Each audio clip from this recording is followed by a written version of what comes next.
This is my first time doing this, so sorry about the rusty nature. So welcome to the Rotary Club of Salem. My name is John Shirley. I was president, I don't know, eons ago. And I just wanted to welcome you all to this club meeting in our 101st year. And I guess to get started us off,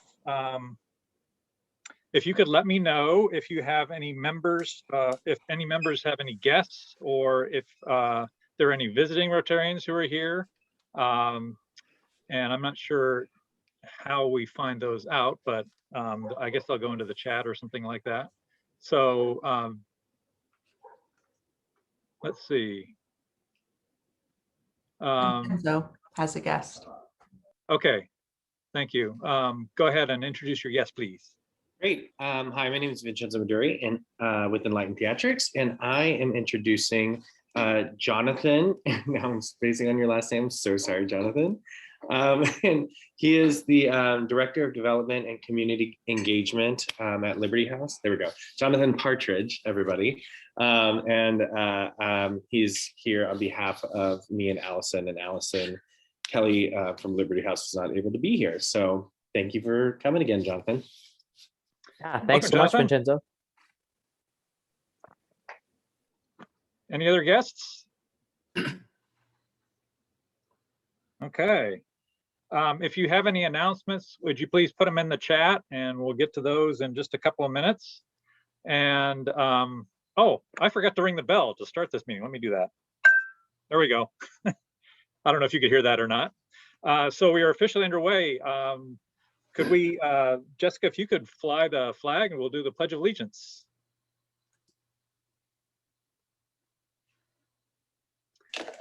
All right.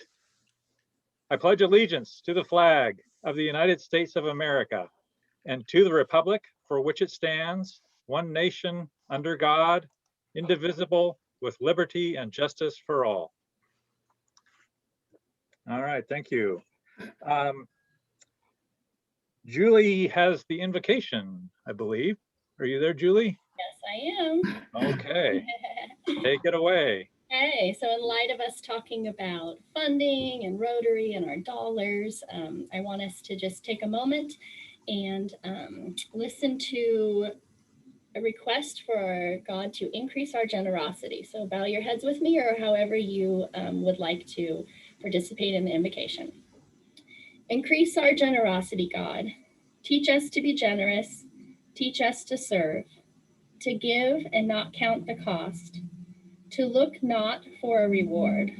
Increase our generosity, God.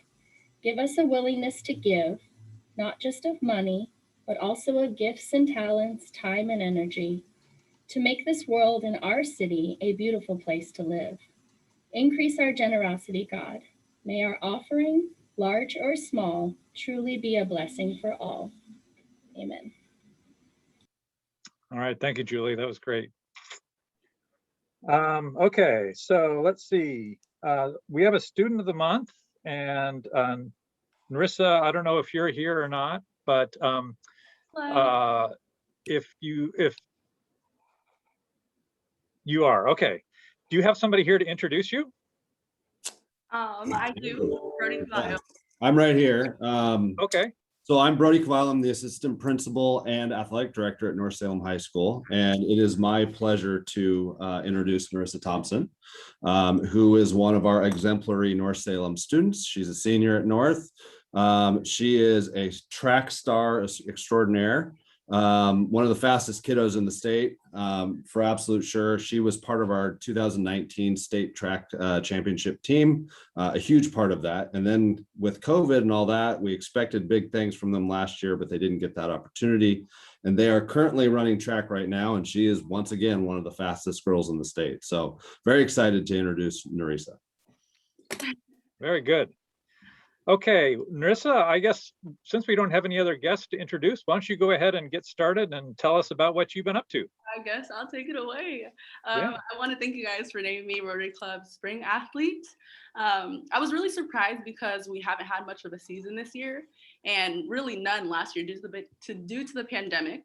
So thank you so much. It really does feel good to like be back on the track because that's where my heart is and that's where I love to be. I'm a senior this year and I'm so excited to graduate soon. High school has been amazing and so much fun. I'll really miss like my friends, my athletes, my teachers, and like my coaches mainly. I feel like I'll miss them a lot. But here at North, it's been like a crazy 4 years, especially for track, but it's been very lucky and I'm super thankful to be able to be a huge part of track.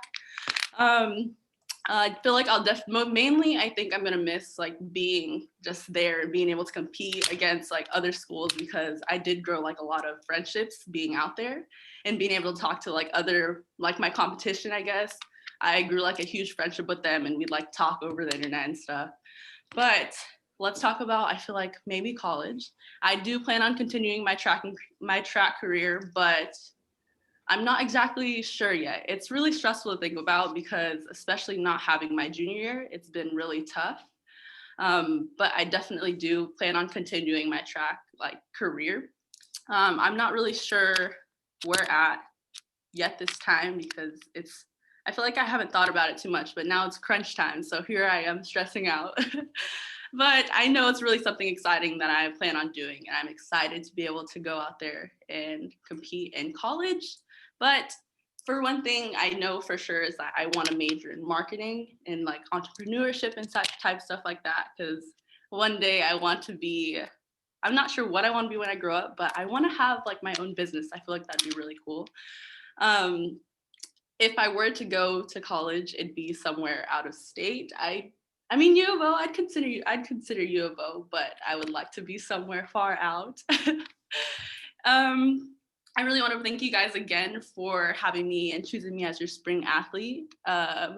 This has been great. I was kind of nervous because I wasn't really expecting it. It kind of came really out of the blue. When my coach told me, I was like, whoa, this is really exciting. So I really appreciate you guys for having me out here.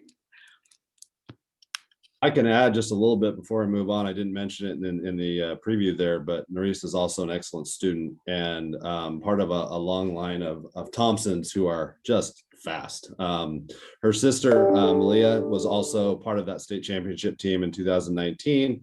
And correct me if I'm wrong, Nerissa is now at Western Oregon competing. Yes, she is.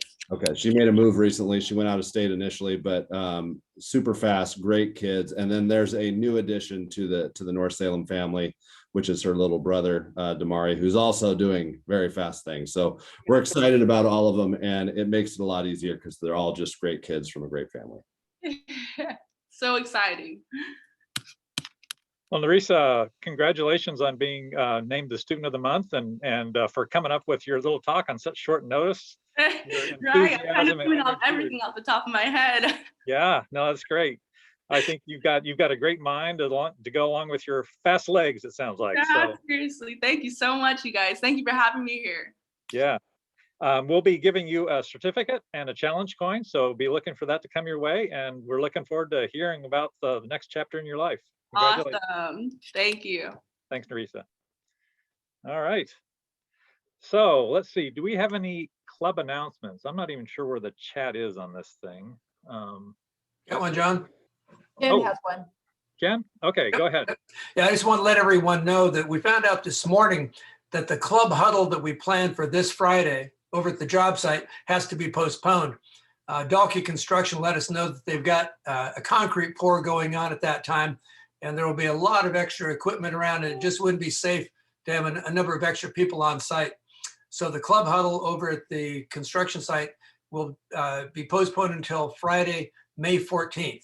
Same time, noon to 1, Friday, May 14th. So don't show up this Friday, wait 2 weeks, it'll be on Friday, May 14th. And we'll send out some written notices by email to make sure that everyone has that in hand. Thank you, John. Okay. Yeah, I don't want to get poured into the concrete, so that's good. No. All right, thanks, Ken. Mhm. Any other announcements?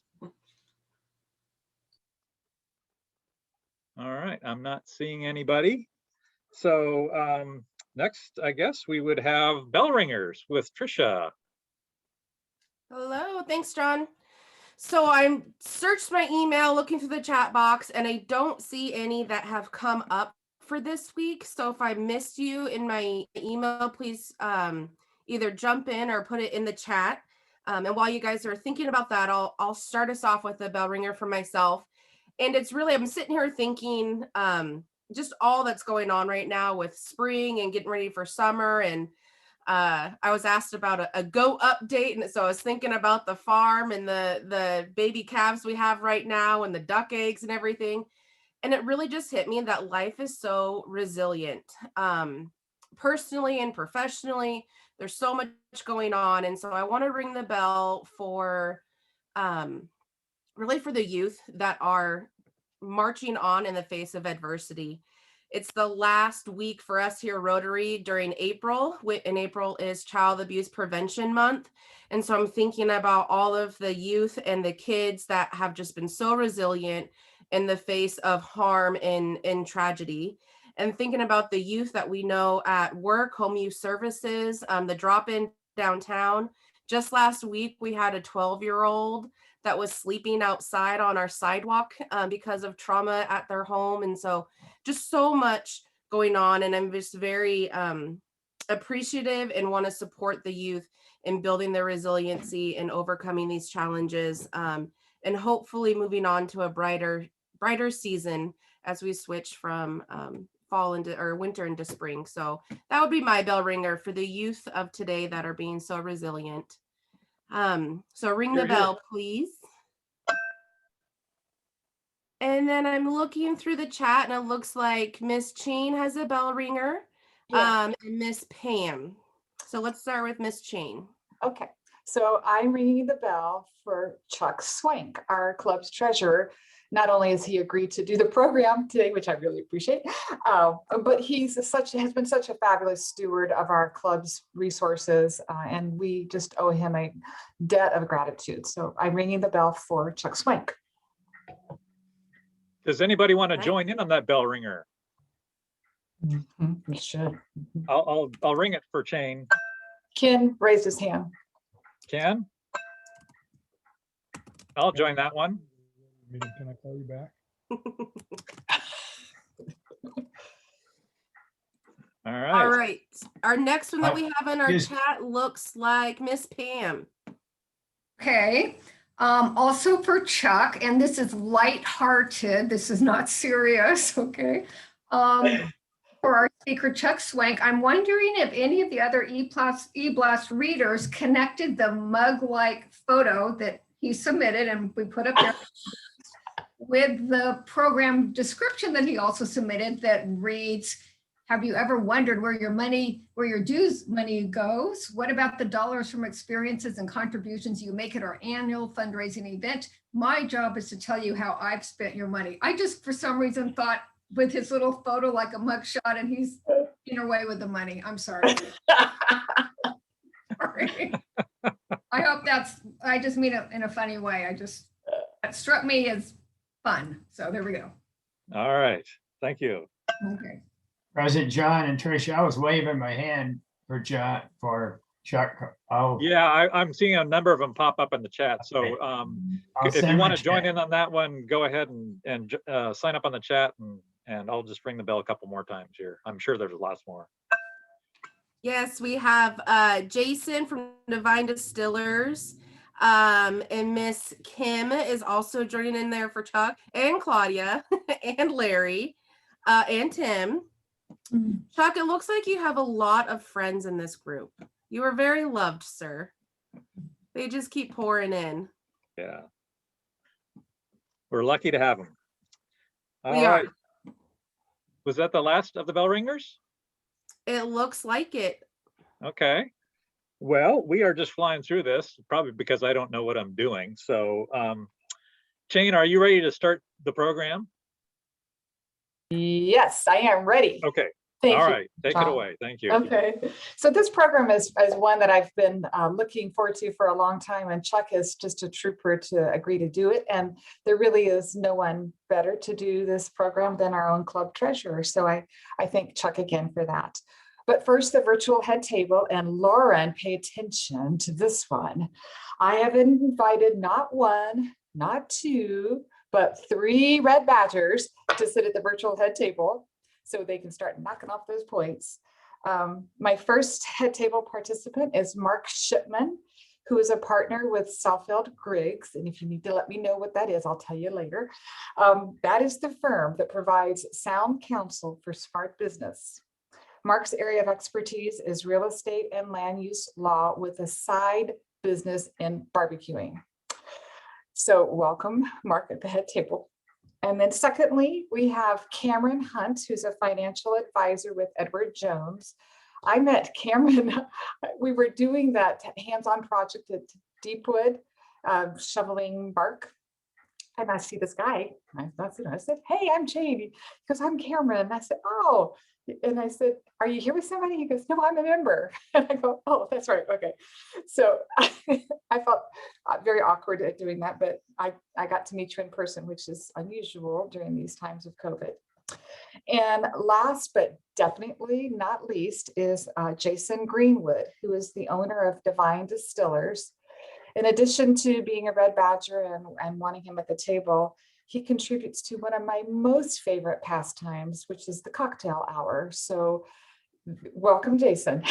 And that's our virtual head table. So please join me in welcoming the table.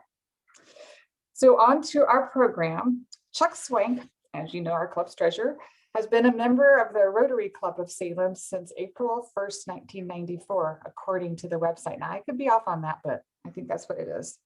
Chuck and Phoebe have 4 grandchildren in the Salem area who they thoroughly enjoy now that Chuck is sort of retired, at least retired from paid jobs. His other passion is beer, and you'll often hear the escapades that those beer boys have enjoyed. So please help me welcome Chuck Swank to clarify all those questions that we have about our club's finances. Take it away, Chuck. There, I make noise now, right? Well, I'm You're good. unmuted, correct? You are unmuted. Okay. My real purpose here is to at least have some people understand how in the heck we run this club financially. And it should be really simple, but I think I've managed over the years to make it complex. And for me, it's more about it, job security. So I've made it as possibly complex as it can. Now, the club itself, which is 100+ years old now, is a membership organization under the IRS code, not a charitable organization. Okay, and we'll come back to that. So the related organization is our foundation, which is a 501c3 charitable organization. So whether we like it or not, clubs that want to have a charitable gifting arm, in other words, receive donations, are stuck having 2 organizations. And so that's why we talk about the foundation and the club and the interaction between them. The foundation itself, and when I say something wrong, Tim Nissen's going to chime in and tell me I don't know what I'm talking about. So the club for years didn't have a foundation. I think the foundation came along in the late 60s, and really it started almost as a totally separate organization. They did now, then, and they continue to have their own board of directors. In those days, they raised their own money and they made their own disbursements to charitable causes, and they had their total control over that. And there was interaction among the club and the foundation, but only to the extent is the board members were also members of the club, but they really remained completely autonomous. In those days, when the club raised money, we didn't raise it for using charitable. We had auctions or some such things, and people would buy items, or the word we use now, experiences. Hopefully the amount they paid for them was less than the real value, because the club had no way to acknowledge a charitable donation if they actually paid more. As tax laws became more and more and more a part of our life, and the club really needed to find a way to have a charitable donation arm, Many clubs did not have foundations. They went out and created them. We had one, and at that point is when we began working with our own Salem Rotary Foundation to provide that charitable arm. And the working together has been nothing but increased over the years. At first, it was slow, and as we got more and more into it, and I think Tim said the other day, Mary Beth Bell really said, okay, you guys, we're going to really make these organizations work together. And from then on, we've become more and more what we do complements one another. So that's really how it works. The club, as you may well know, and we'll go through this in some detail, the club raises money. Let's see if I can do this slide, if I can find them, okay?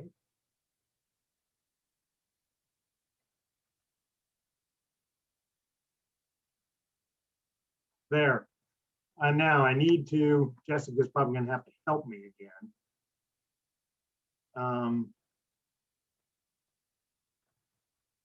There, okay? Does everybody see it?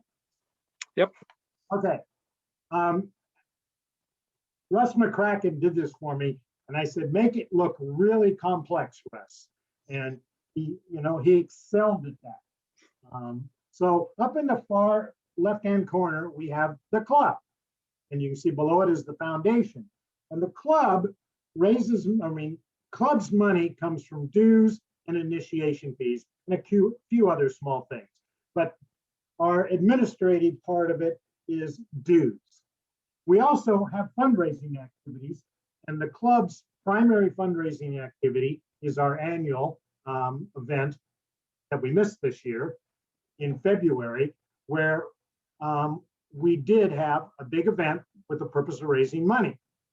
Okay, and so if you look up the top of the slide, our dues funds what we call club operations. So the dues and a few other miscellaneous revenues that we'll cover later. We pay Rotary International dues, and Rotary International dues run about $65 per member per year. So, and we pay those to International. We also pay Rotary District dues to the tune of about $35 a year, give or take. Renee, if the number's slightly off, it's okay. So those two things take about $100 of your dues revenue every year. The next and most largest expenditure is for our meeting space. Now, in the current year, we haven't spent a lot of money on meeting space, as you well know.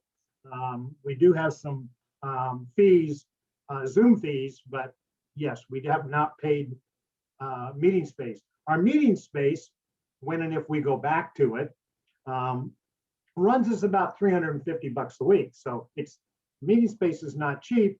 Plus, we pick up the lunches for speakers and guests and students. So that goes in there. In addition to that, your dues pay for a small stipend for the overpaid treasurer and the underpaid secretary. So those go out of there, plus some training things. And when I show you the whole budget, you'll see that training, supplies, etc., things that just make administratively the club work. Okay, so now we go back and we got fundraising activities. Well, they flow into the center. And our fundraising activities at the club level, as our February events, which most of you have attended at some time or another, are what pays for all the rest of what the club does. So it's exchange students, and it's our other charitable things that we do. Youth exchange, and you'll see the budget for that. Now, we haven't had a youth, and we sent them back early a year ago. We also fund peace projects, and a big one is World Community Service projects. We do match member donations to Rotary International to a limit. We match member donations to our own Salem Rotary Foundation. We also disperse other projects. Shelter Box has been on and off the radar screen. And this year we actually got a small check that was sent up the canyon to help in fire restoration. So as we move through these fundraisers, and I'll get in some more detail, but the club, as you remember, we auction experiences, etc. And again, we treat those as non-donation purchases. So if you purchase an event or an experience and, you know, wine tasting or whatever, the price is generally set so that the value of what you receive is less or is more than what you paid for. In other words, sorry, there was no donation. During those events, we also give you an opportunity to raise the paddle or literally donate. And those funds go directly into the foundation. And I'll show you when we go to the detail how that donation then pays for the rest of what we do that is charitable. So that's how that works. Now, down here in the Salem Rotary Foundation in the bottom left, generous members donate to the foundation, and I'm sure the foundation truly appreciates that. We also, as a club, acknowledge with a speaker recognition amount. Every speaker, even me, we pay $50 to the foundation as recognition of our speakers. So that goes to the foundation.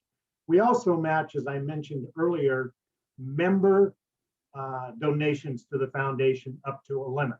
So we do that. Now, how else does the foundation get money? All your bell ringers, and you did very generous today, thank you very much. All the bell ringer money goes to Salem Rotary Foundation, and is actually, you can treat it for tax purposes as a charitable donation.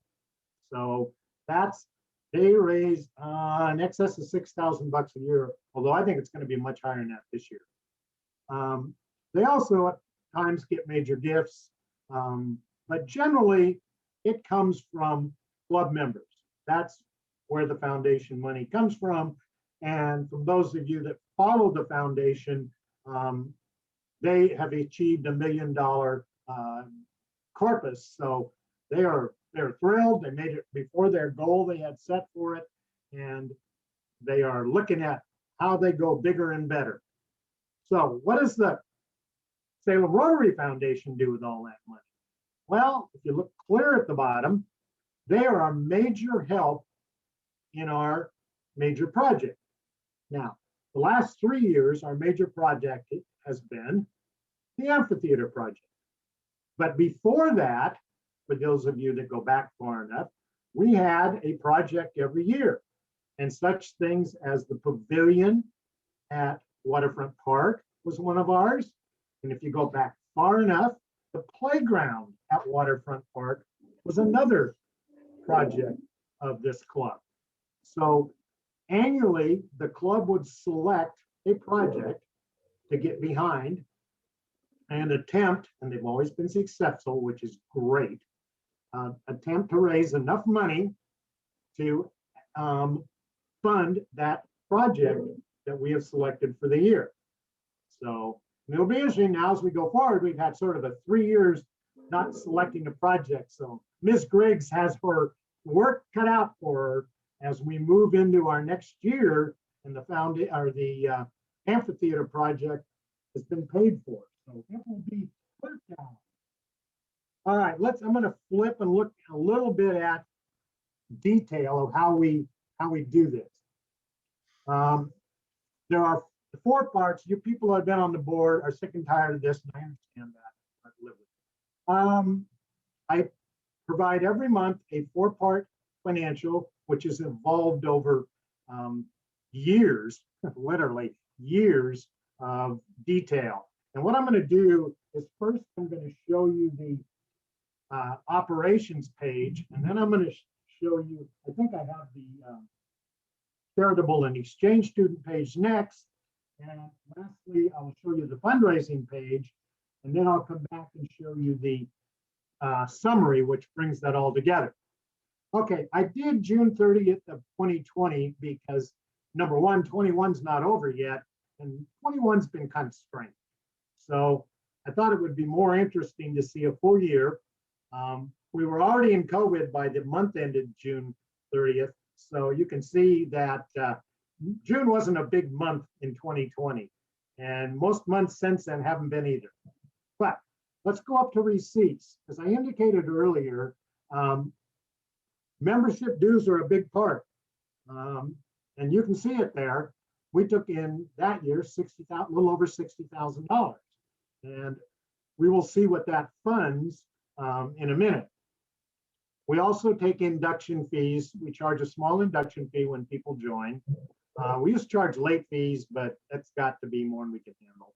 Interest, thank you, Pioneer Trust. Advertising from the e-blast. We have 5 generous sponsors who help defray the cost of our e-blast. And you'll notice them at the bottom of the e-blast every week, acknowledgement of those 5 suppliers, or 5 advertisers. And those 5 organizations have been with us for years and years. The Donofrio advertising, or Skyline, dates back to when Don Donofrio was a member. That's how far that one goes back. So the last thing it shows there was advertising in the roster a year ago. The paper roster, for those of you that remember it, disappeared. It's a no more. You have to go online now. But we used to advertise in the roster, and that was to help defray part of the cost of that printing that roster. Okay, where does this all go for operations standpoint? So $65,000 budget. We took in $63,550.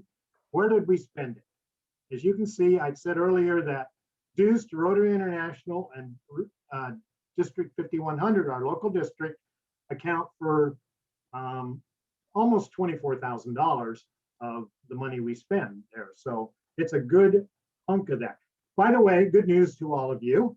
I have got the dues notices ready to go out the 1st of May. Actually, will be probably the first week of May.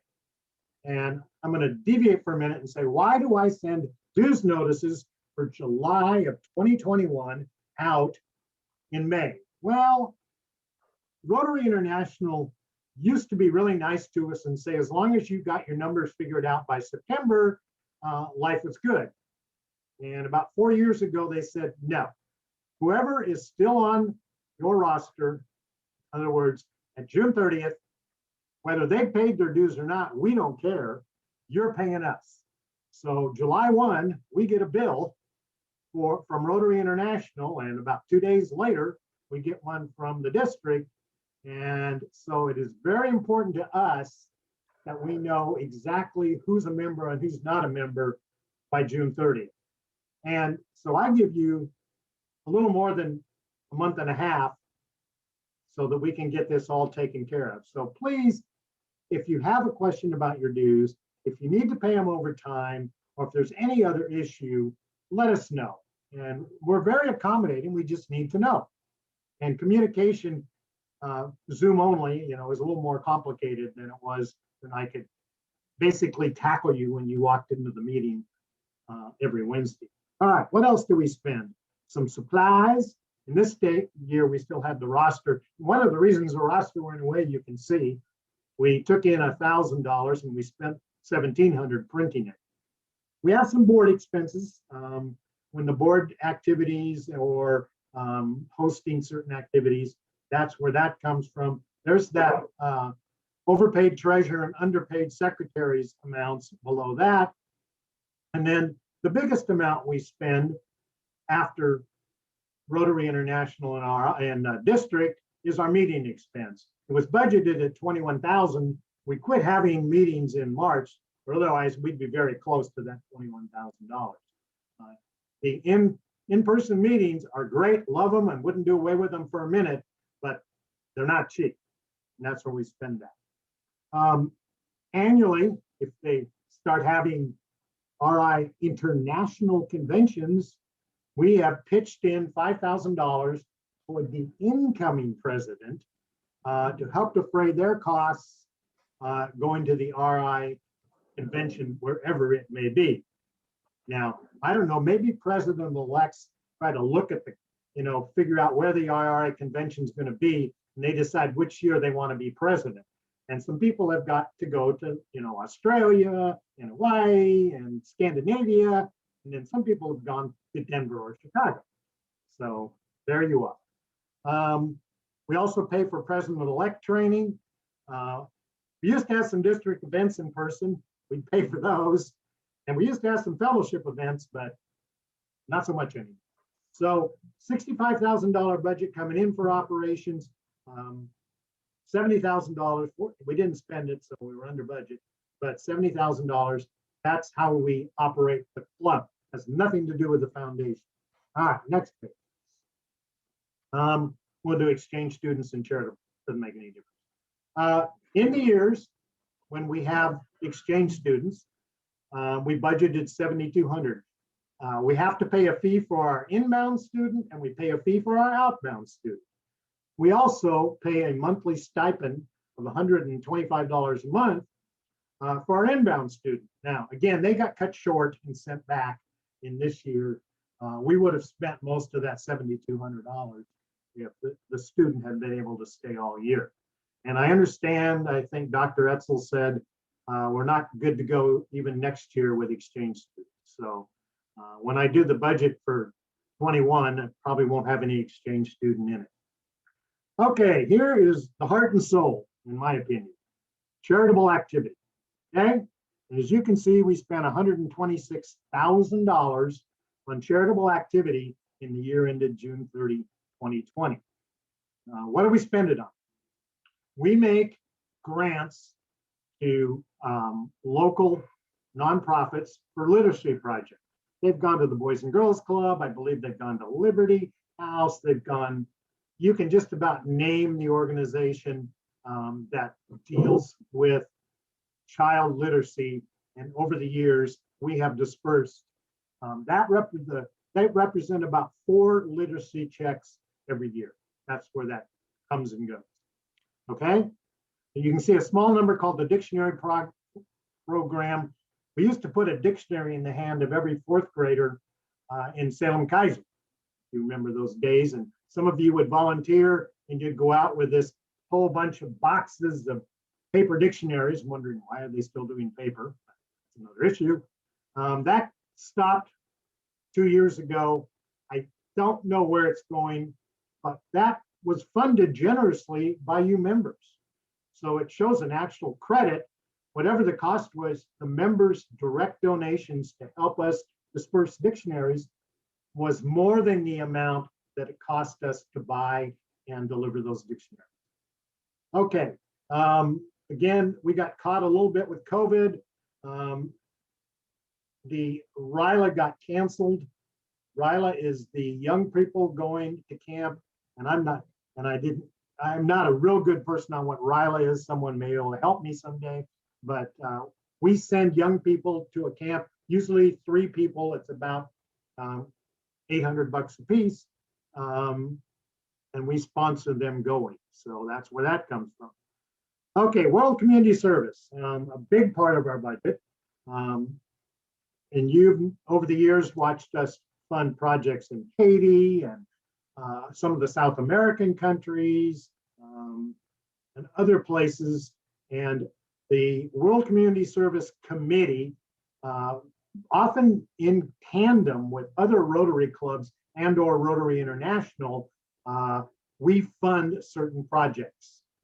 They run on a budget of $10,000 a year approximately, but because of the nature, this is the one unique place where at the end of the year, we say, all right, World Community Service Committee, you have some projects that you are obligated to fund, but these are cash basis financials.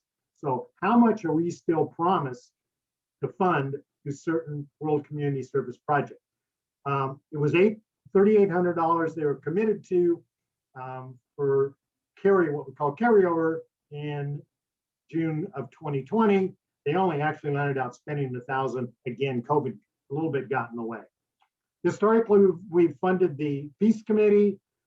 We had money in there to fund Shelter Box. And I think we are on target to make a Shelter Box donation this year, and the club will match some fundraising done by club members. Okay. As I said earlier, part of our fundraiser that we raise money, we directly give to Salem Rotary Foundation. In this year, we gave $14,000 from our fundraiser that we held in February of 2020. And that's where that 14,000 came from. In addition, as I mentioned, well, actually, it's also got the member match. I'm sorry. The member match for donations to Salem Rotary, as well as speaker recognition and part of our fundraiser, all go to Salem Rotary Foundation. We also match the first $100 for, do the math, 50 people to RI Foundation every year. So historically and forever, Don Bostwick, about November, says, okay, I need a $5,000 check to RI. And that will match the first 50 people's $100 donation. Okay, going down, and the way I've got this set up, it's probably a little confusing. There was a thing in we were going to do a prior expenditure on a major grant that landed up not happening. Furthermore, in this budget, we always have budgeted $10,000 in what we call small grants. And if you've been watching the e-blast, the small grants are either due right now or they're due a couple last week or so. And there will be $10,000 dispersed in small grants. That money actually comes from the foundation and is written to those. Again, they're local nonprofits that have requested funding, usually less than $1,500 each. Okay. Salem Rotary Foundation, one of their donors a long time ago was named Duvall. And he endowed money at the Salem Rotary Foundation. It is the only one there.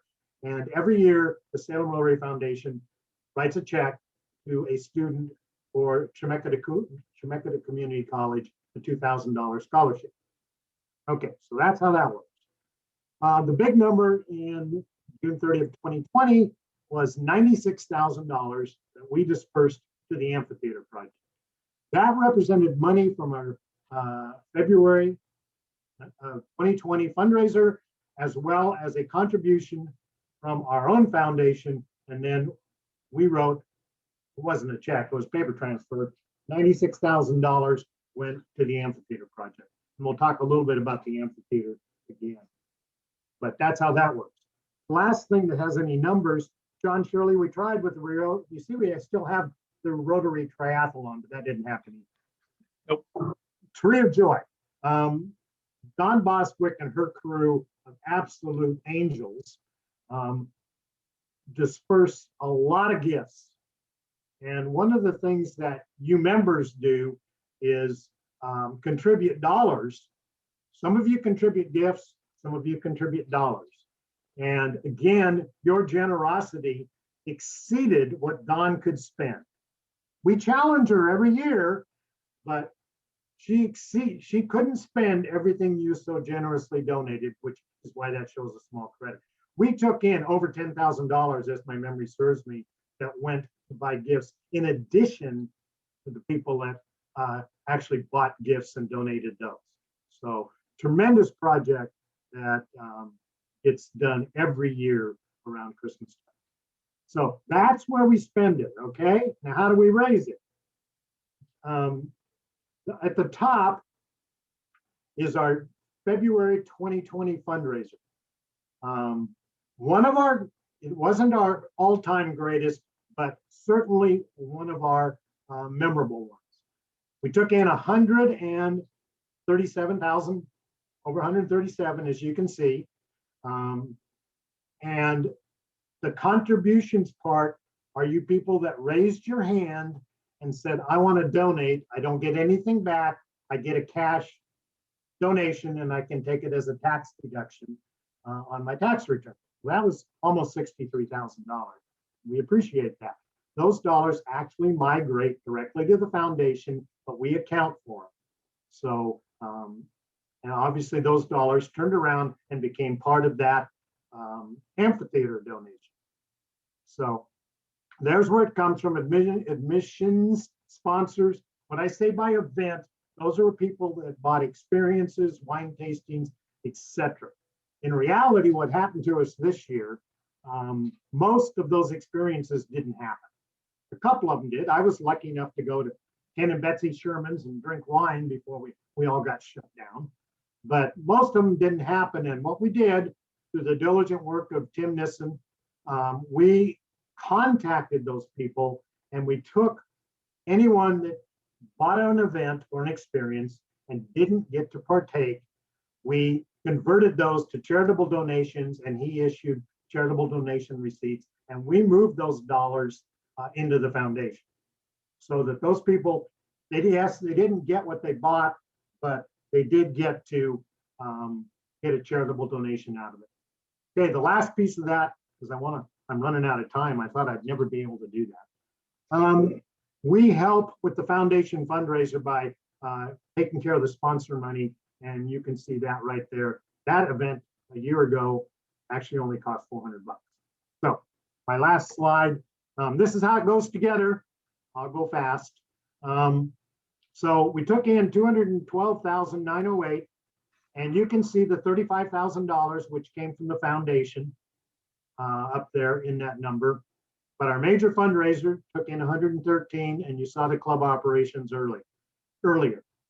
You saw how we spent it, 51.5 for club operations, our exchange students, and certainly our charitable donations, over $126,000. That's how we done it. So I would answer questions, see if I can get back to me. Probably not. Oh, yes, I can. Yeah, if anybody has a question, I'd try to, I don't know, was that helpful? Yes. It's not that hard, but you know, when you live with it every day, you think it's simple. But you know, if anybody has a question. Well, I've got a comment while people are coming up with questions. And I know when I was club president, anything that came up that I didn't know the answer to, Chuck was always the guy that you go to get your question answered. And he just like knows everything about this club. But now you get to see all the other stuff that he does behind the scenes that you don't normally see on a day-to-day or week-to-week basis. And it's just a phenomenal amount of information that he keeps track of and seems to do it effortlessly. I don't know how he does it, but thank you, Chuck. We really appreciate it. I'm looking forward as we go. I mean, Ms. Griggs has like I said, a whole new world to deal with. Going to have to reinvent fundraising and projects and how we're going to spend it. And at the same time, Foundation came and we met with their board, and they're saying, okay, challenges. We've made the first goal, or the goal of $1 million. Now challenges. So, yeah. Okay, Cindy Salinas-Sar said, what is our annual goal for fundraising? Is there a minimum needed? The best way I can answer that, Miss Incoming Fundraising Chair, is it's really about the project. The goal has somewhat been related to the project. We had a much bigger goal, for example, when we were dealing with the pavilion project. We spent a lot of money down there. We had a bigger goal when we funded the playground. So the last 2 years, I've been budgeting about 90,000. And as you can see, we exceeded that by over 20,000 in February of 20. Did I answer your question, Cindy?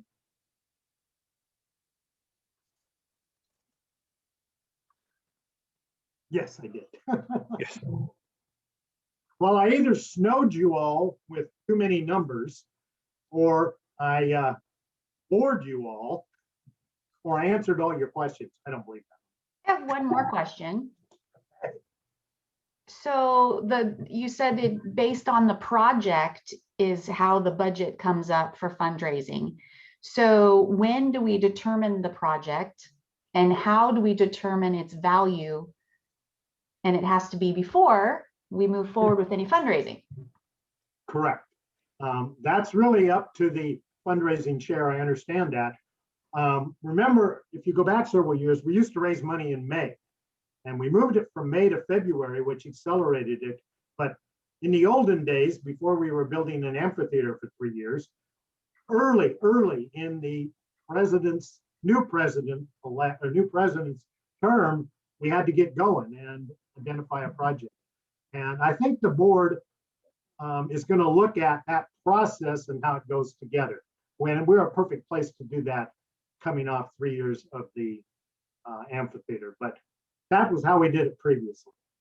So I could add a little bit to that, Cindy. So I think our intent is once you and I come on into our positions in July, we'll pull together a good group of people to look at what the process has been in the past. And I know that Brenna is very well aware of what that process has been for the large grant, the large recipient.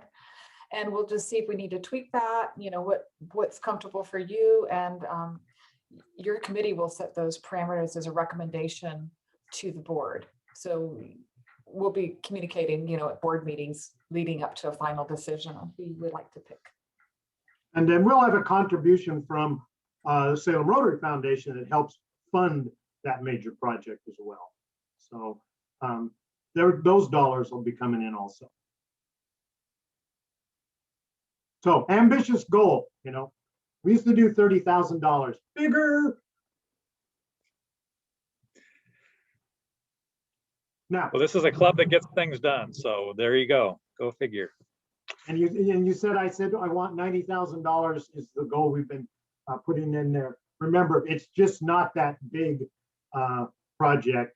We have to fund World Community Service and literacy and RI donations and those things. So there's a lot more to it than just one big project, if you remember the page about charitable giving.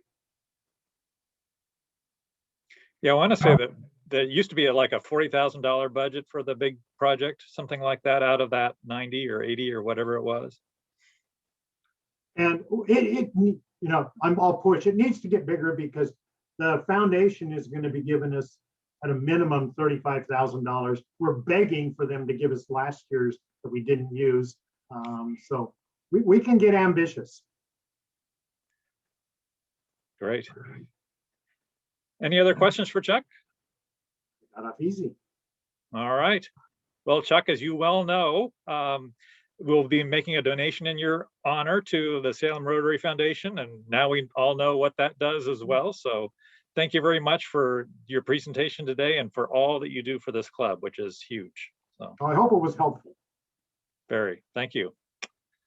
Thank you all. Next week, our program will be chaired by Chen Griggs, who's our incoming president, and she's going to have our guest of Sherry Storm, who's going to teach us how to communicate during the Zoom environment. So I'll be paying very close attention to that. So look forward to that next week. In case you missed Ken's announcement at the beginning of this meeting, the huddle at the amphitheater, the tour of the amphitheater project is delayed. It's not going to be this Friday. It's going to be 2 weeks from Friday, May 14th. So put that on your calendar. And with that, we are adjourned. Thank you.